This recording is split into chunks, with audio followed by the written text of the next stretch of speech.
Ya, kita tidak perlu diskusi panjang lebar ya. Yang dimaksud dengan status bencana nasional yang pernah ditetapkan oleh Indonesia itu kan COVID-19. Sementara bencana-bencana yang sama itu apa?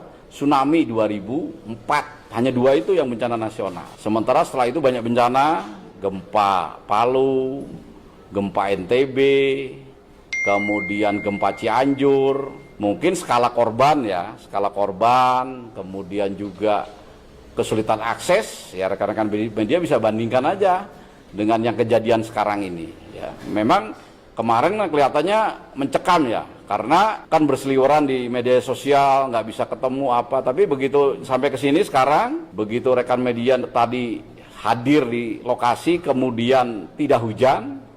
Nah, coba di Sumatera Utara yang kemarin kelihatannya mencekam kan sekarang yang menjadi hal yang sangat serius tinggal Tapanuli Tengah gitu. Yang lain kan relatif masyarakatnya kita lihatlah ya. Jadi saya tidak perlu menyampaikan pendapat apakah perlu tidaknya bencana nasional atau daerah, tapi sekarang statusnya masih bencana daerah tingkat provinsi.